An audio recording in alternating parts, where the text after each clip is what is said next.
हाय, hello, नमस्कार. मी आहे fashion designer Gauri आणि तुमचं आपल्या चॅनल गुलमोहर फॅशन अकॅडमी मधील फ्री ब्लाउज मास्टर कोर्स मध्ये मनापासून स्वागत करते. आज आहे आपल्या कोर्सचा 9वा दिवस. जे कोणी चॅनलवर नवीन असतील त्यांनी चॅनलला सबस्क्राईब करून घ्यायचंय. सोबतच बेल आयकॉन प्रेस करा. आतापर्यंतचे जेवढे 8 दिवसाचे आपले व्हिडिओज आहे ते आधी कंटिन्यू व्यवस्थित बघून घ्या, जेणेकरून तुम्हाला पुढे प्रॉब्लेम फेस करावे लागणार नाही. आज आपण शिकणार आहोत, आपल्या मागच्या व्हिडिओज मध्ये आपण बॅक पार्ट, फ्रंट पार्टची ड्राफ्टिंग, स्लीव्हची ड्राफ्टिंग, अंगावरून मेजरमेंट कसे घ्यायचे, स्वतःचे मेजरमेंट कसे घ्यायचे, शिवलेल्या ब्लाउज वरून मेजरमेंट कसे घ्यायचे, हे सगळे टॉपिक आपण कव्हर केले आहेत. ज्यांनी कोणी बघितलेले नसतील त्यांनी आधीचे व्हिडिओज आधी बघून घ्यायचे आहेत. आज आपण शिकणार आहोत फॅब्रिक कटिंग आणि त्याच्या पुढचे टॉपिक्स. व्हिडिओ स्किप न करता शेवटपर्यंत बघायचा आहे. आणि व्हिडिओ आवडला तर आधी व्हिडिओला लाईक करा. लाईकचं प्रमाण खूप कमी आहे.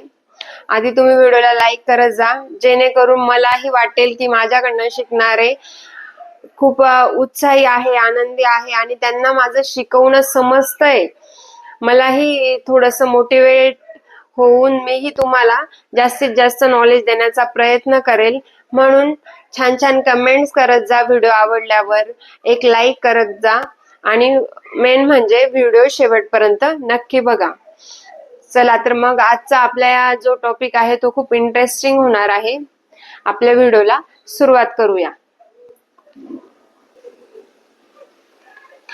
आज आपण कपडा कटिंग करणार आहे आणि पॅटर्नची कटिंग करणार आहे. तर सर्वात आधी ज्या वेळेला आपल्याला कपडा कटिंग करायची असते त्यावेळेला कपड्याचे दोघं हे एजेस, हे दोघं काठ एकमेकांवर सारखे व्यवस्थित ठेवून हे काठ तुम्हाला व्यवस्थित इस्त्री करून घ्यायची आहे. आधी सुरुवातीला थोडीस आपल्याला जर मेहनत घ्यावी लागते की इस्त्री वगैरे व्यवस्थित कपड्याला अस्तरला करून घ्यायची. ती करून घेतली ना इस्त्री की आपल्याला ब्लाउजला कुठेही समजा फुगा गुडी वगैरे येत नाही. त्याच्यासाठी सुरुवातीला तुम्हाला अस्तर व्यवस्थित प्रेस करून घ्यायचंय. सोबतच जोही आपला कुठला ब्लाउज पीस असेल त्यालाही तुम्ही प्रेस करून घ्यायची.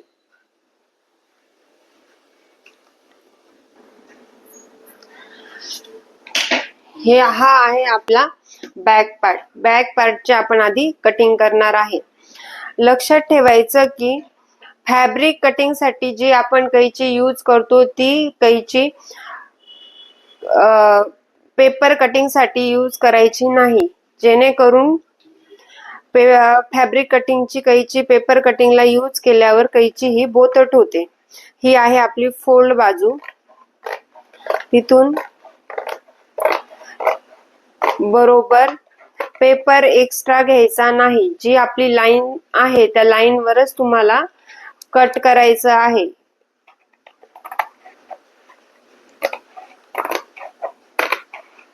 आपण काय करतो, लाईनच्या बाहेर कटिंग करतो, त्याच्यानंतर परत पीसवर आपण मार्किंग केलं का परत त्या मार्किंगच्या बाहेर कटिंग करतो. अशाने काय होतं, आपलं जे पॅटर्न आहे त्याचे मेजरमेंट्स वाढून जातात आणि ज्या वेळेला आपण ब्लाउज स्टिच करतो त्यावेळेला प्रॉपर दाबलं गेलं नाही तर छोटे छोटे रिंकल्स येतात.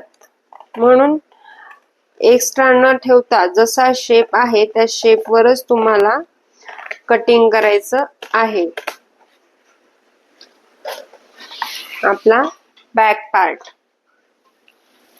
बरेचशा कमेंट होत्या की मॅडम इथून गळा ब्रॉड केला तर चालेल का, शोल्डरचं माप कमी होईल का, किंवा हे शोल्डरचं माप किंवा गळा अंतर एवढं असेल तर ब्लाऊज उतरणार नाही का. अशा बऱ्याचशा कमेंट्स होत्या. पण आपण हे बेसिक ब्लाऊज आधी सुरुवातीला स्टिच करतोय म्हणून याला मी गळा जास्त पसरवलेला नाही. जर गळा आपण पसरवला तर शोल्डर आपल्याला गळा अंतर कमी करावं लागतं. याचे फॉर्म्युले असतात. हे तुम्हाला माझ्या पेड बॅच मध्ये शिकायला मिळणारच आहेत.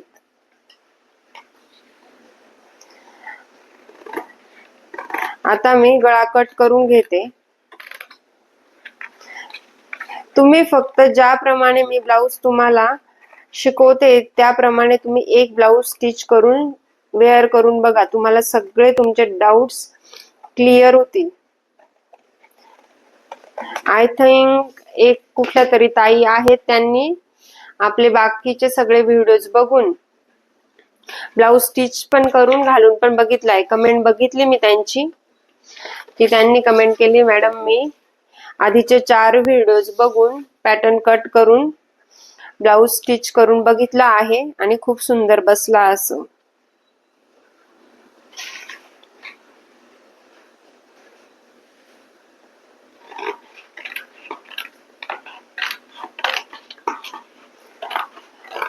अजून ह्या पॅटर्न मध्ये आपल्याला थोडेसे फॅब्रिक वर चेंजेस करायचे, ते व्यवस्थित बघा की मी काय चेंजेस करते ते.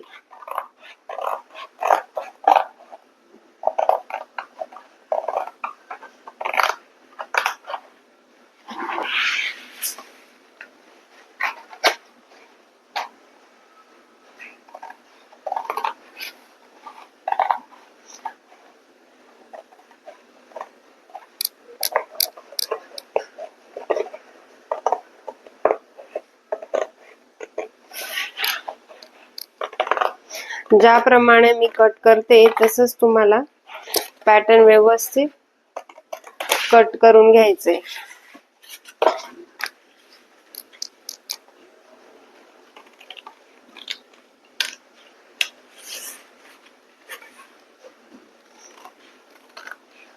आपण पुढचा गळाही पसरट घेऊ शकतो, पण त्याच्यासाठी आपल्याला पॅटर्न मध्ये चेंजेस करावे लागतात. आपण फक्तच मोठा गळा घेतला, वरती काही चेंजेस केले नाही आर्म होल मध्ये, शोल्डर मध्ये, तर ब्लाऊज बिघडण्याची शक्यता असते.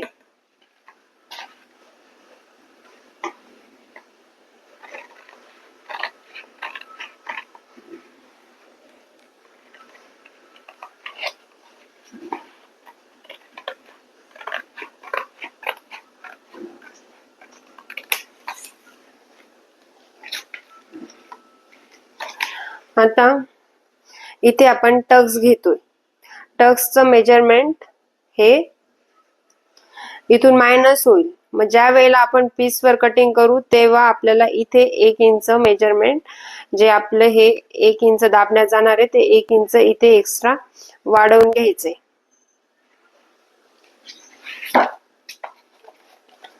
ही आपली पॅटर्नची कटिंग झाली आहे. आता आपण फॅब्रिक कटिंग करूया. हा आहे आपला हे दोघं काठ एकत्र, आणि हे आहे बंद साईड. बंद घडीवर व्यवस्थित आधी प्रेस केली आहे. पॅटर्न आपलं स्ट्रेट आहे म्हणून आपण पॅटर्न काढताना स्ट्रेट काढलेलं आहे, म्हणून इथे स्ट्रेट लाईन मारायची गरज नाही. फक्त बंद घडीला बंद घडी परफेक्ट मॅच करून घ्या अशी. आणि चॉक जो आहे तो व्यवस्थित शार्प ठेवायचा आहे, जास्त जाड लाईन यायला नको.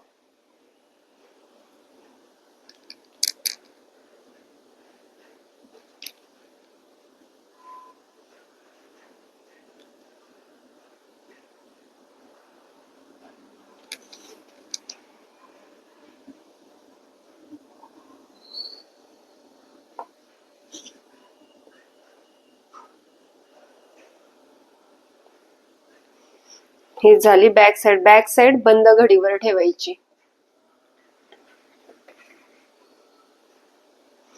आणि थोडस असं वरती करून आपला जिथे टक्स येणार आहे तिथे असं मार्किंग करून घ्यायचं.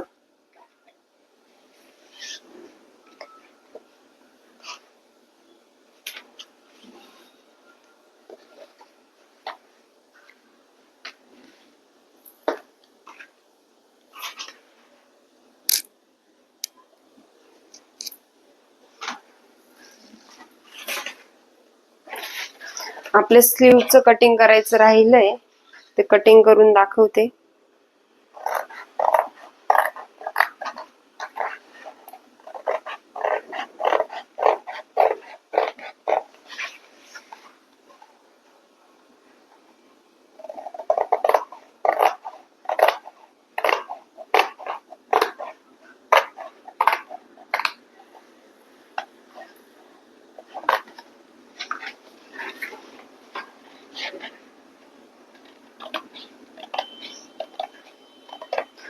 तोपर्यंत जे चॅनलवर नवीन असेल त्यांनी चॅनलला सबस्क्राईब करून घ्यायचंय.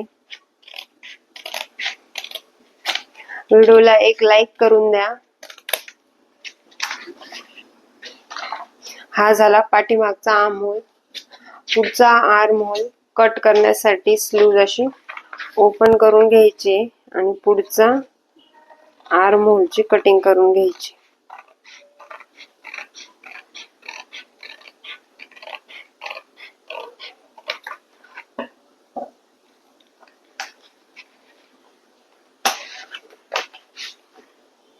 ही झाली आपली स्लीव्हची कटिंग.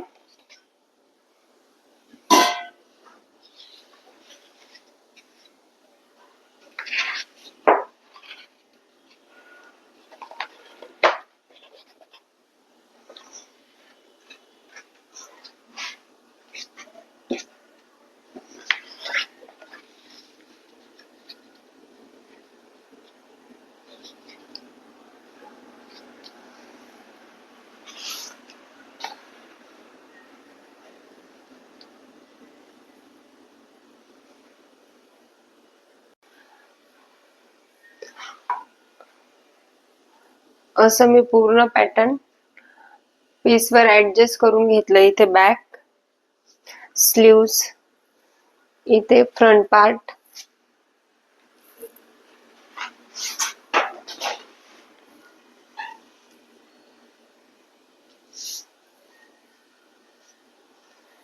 व्यवस्थित आधी पॅटर्न कसे बसतात ऍडजस्ट करून घ्यायचं.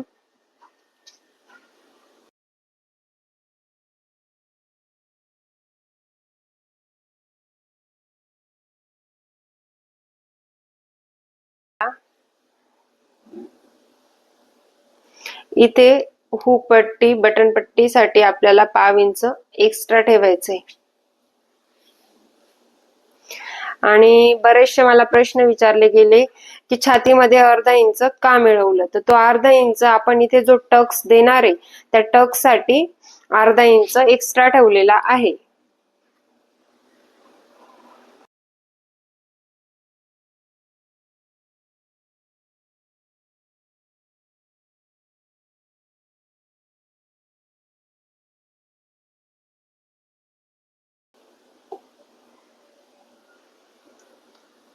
इथे आपल्याला 1 इंचाचा आपला टक्स आहे, ते 1 इंच मेजरमेंट एक्स्ट्रा ठेवायचंय आणि ही लाईन ह्या लाईनला कनेक्ट करून घ्यायची.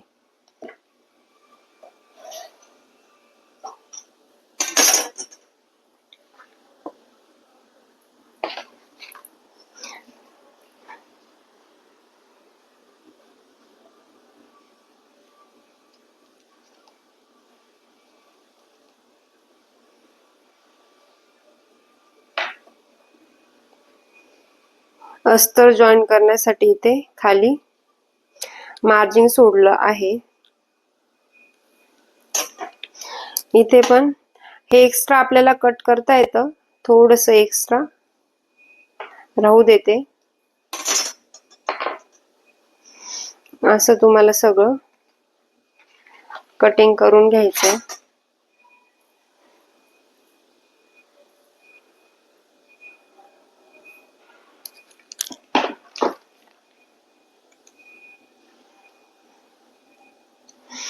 कटिंग करताना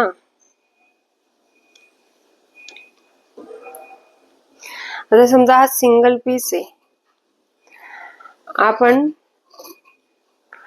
लेअर वर कटिंग करतोय. समजा 1-2 अस्तर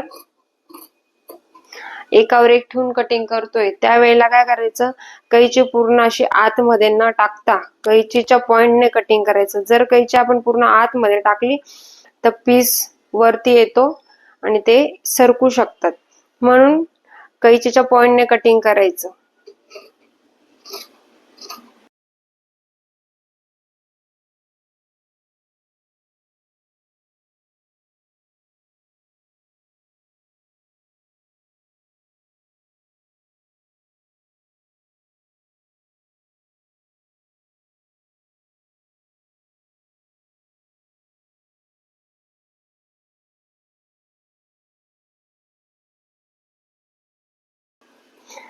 व्यवस्थित जसं आपण मार्किंग केलं आहे त्याच मार्किंग वर तुम्हाला कटिंग करून घ्यायचंय.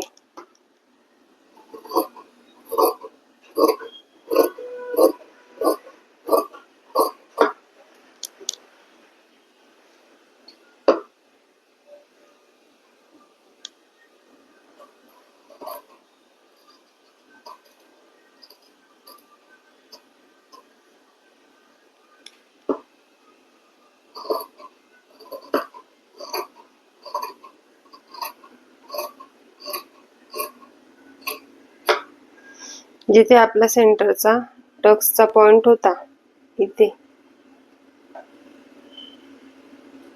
तिथे थोडंसं असं कट करून घ्यायचं.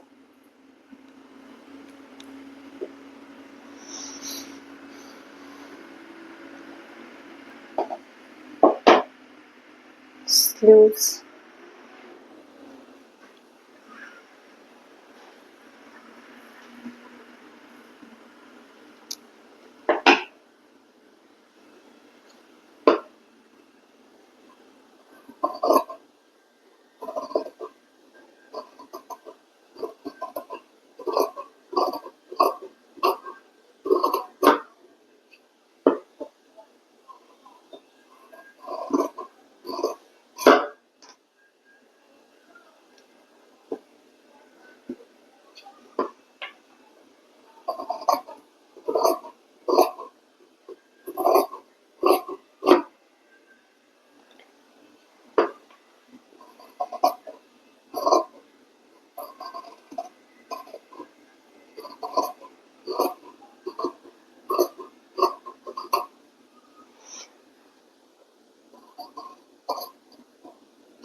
सगळं कटिंग आपलं झालंय.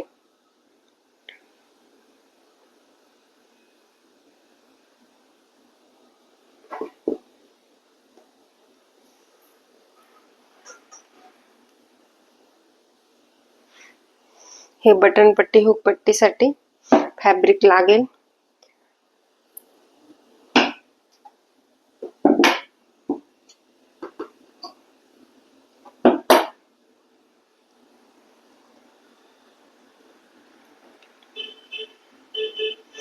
आता इथे आपण आय पट्टी करणार आहे, ती कसं काढायचं, अशी फोल्ड करून घ्यायची आणि साधारण बंद घडीवर पाव इंचाची आपल्याला आय पट्टी लागते.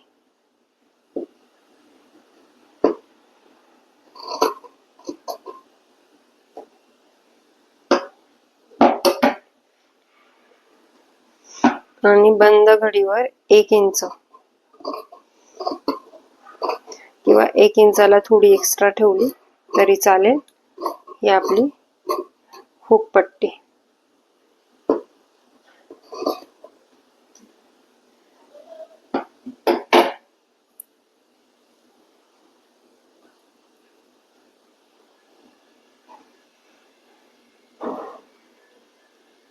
कटिंग झालंय.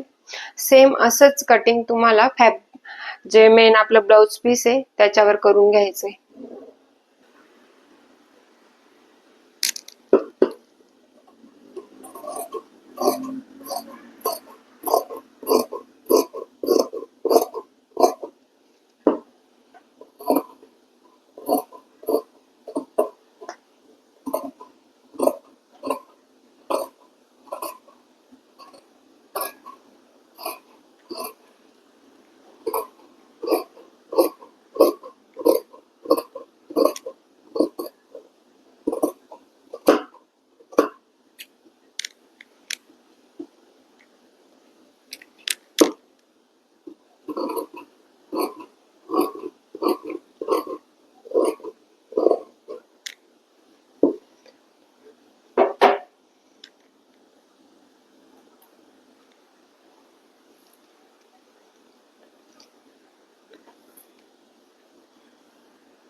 आता मी तुम्हाला सांगते की फॅब्रिक वर ठेवायचं कसं, म्हणजे अस्तर अटॅच करताना काय काळजी घ्यायची हे आपण शिकणार आहे.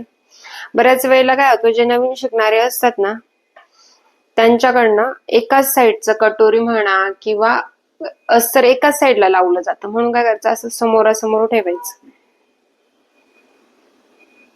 ही बाजू ह्या साईडला आली म्हणजे ही बाजू इकडे.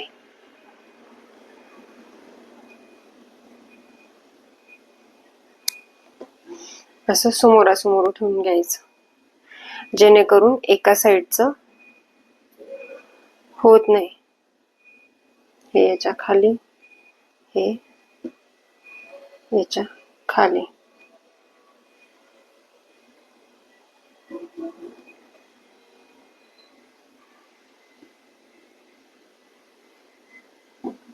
स्लेम बऱ्याच वेळेला एकाच हाताची बाही होते.